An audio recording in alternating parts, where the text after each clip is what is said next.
sejarah kelam Danau Toba 75.000 tahun lalu, dan ada juga temuan barunya. Danau Toba tidak selamanya berupa badan air yang luas, dalam, indah, dengan Pulau Samosir yang muncul di tengah. Dahulu kala, ia adalah gunung purba supervolcano. Apa yang kita saksikan hari ini hanyalah kaldera, yang tersisa dari erupsi besar yang terjadi sekitar 75.000 tahun lalu. Tak diketahui ukuran persis Gunung Super Toba. Yang jelas, lubang peninggalannya menjelma menjadi Danau Toba yang panjangnya 100 km, lebar 30 km, dan kedalaman mencapai 505 meter. Saking besarnya bahkan bisa dilihat dari angkasa luar. Letusan Toba adalah peristiwa kolosal. Gunung itu memuntahkan sekitar 3.000 km kubik batu, dan abu vulkanik yang menyebar ke seluruh penjuru bumi.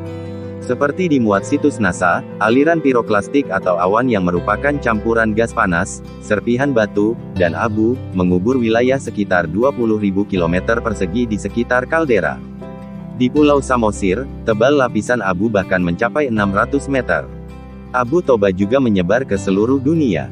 Di India misalnya, ketebalan abu diperkirakan sampai 6 meter.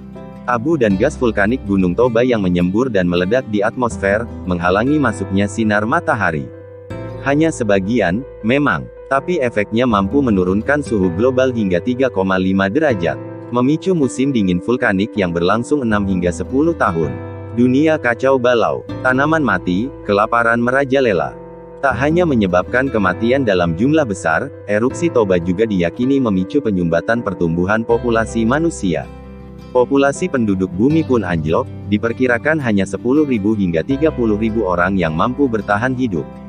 Awalnya, para ahli belum menemukan bukti nyata dari anggapan tersebut, yang dikaitkan dengan variabel iklim seperti suhu dan curah hujan.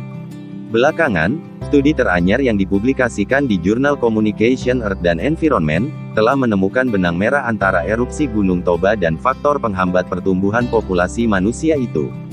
Toba telah lama dianggap sebagai pemicu bottleneck, kata penulis hasil riset sekaligus ahli kimia atmosfer, Sergei Osipov dari Max Planck Institute for Chemistry seperti dikutip dari Daily Mail, Selasa tanggal 22 Juni tahun 2021.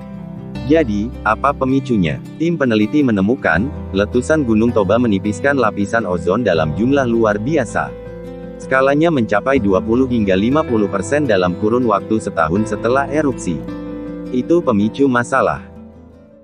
Mirip kondisi setelah perang nuklir. Seperti dikutip dari situs naturworldnews.com, analisis emisi menunjukkan, erupsi Toba miskin sulfur atau belerang. Tapi sebaliknya, justru kaya halogen. Temuan itu memicu kontroversi. Ada yang berpendapat, karena itu emisi gas vulkanik Gunung Super Toba bersifat non-katastrofik. Namun, kehadiran halogen dalam magma sebelum erupsi terjadi, juga jumlah belerang yang terkandung di dalamnya, memicu hal sebaliknya yaitu, malapetaka. Tim peneliti dari Max Planck Institute for Chemistry, Jerman, menggarisbawahi, halogen vulkanik dalam emisi Toba memicu hilangnya ozon dalam jumlah besar.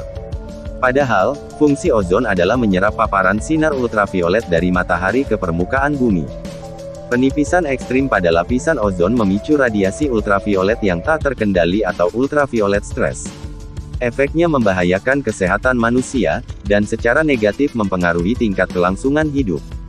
Kala itu, mereka yang hidup di wilayah tropis paling terdampak. Efeknya bisa jadi serupa dengan kondisi setelah perang nuklir, kata Osipov. Meningkatnya radiasi berbahaya di permukaan bumi, yang dipicu menipisnya lapisan ozon, telah diamati selama bertahun-tahun. Para ahli meyakini, radiasi UV ekstrim selama periode sekitar 1 tahun bisa memicu konsekuensi serius terhadap lingkungan, ekologis. Juga berbahaya bagi kesehatan fisik dan sosial manusia. Misalnya, hasil panen dan produk hasil laut anjlok drastis karena efek sterilisasi ultraviolet. Keluar rumah tanpa pelindung UV akan memicu kerusakan pada mata dan kulit terbakar dalam waktu kurang dari 15 menit. Seiring waktu, kanker kulit dan kerusakan DNA secara umum akan memicu penurunan populasi, tambah Osipov. Aerosol vulkanik yang disemburkan Toba memang menghalangi sinar matahari dan mendinginkan bumi. Namun, efeknya juga memperlambat pembentukan ozon. Bukti dari Afrika. Bukti DNA dari Afrika Tengah menunjukkan bahwa populasi manusia tiba-tiba menurun di sana sekitar 75.000 tahun lalu. Untuk menghindari resiko bahaya, orang Afrika kala itu terpaksa meninggalkan wilayah mereka yang tak lagi layak huni. Mereka bergerak lebih jauh, ke utara dan selatan, di mana radiasinya tidak terlalu parah. Namun, tak semua pergi. Hasil penelitian di Afrika Selatan yang diterbitkan di jurnal Nature pada Maret tahun 2021 menyebut, manusia di sana tak hanya bertahan hidup di tengah bencana, mereka juga berkembang setelah melalui masa-masa sulit. Ekskavasi di 2 titik di pantai di Afrika Selatan menemukan bukti aktivitas manusia sebelum dan sesudah erupsi Toba. Para ahli menemukan pecahan kecil kaca vulkanik di sedimen yang ada di kedua lokasi. Analisis kimia menemukan, temuan itu cocok dengan Gunung Toba, yang jauhnya 9.000 km. Di tempat yang sama juga ditemukan bekas cangkang makanan dan serpihan alat dari batu. Setelah erupsi Toba, intensitas populasi meningkat di sana. Orang-orang berkumpul dalam kelompok yang lebih besar atau tinggal dalam waktu yang lebih lama, kata Dr. Marean, salah satu ilmuwan, seperti dikutip dari BBC.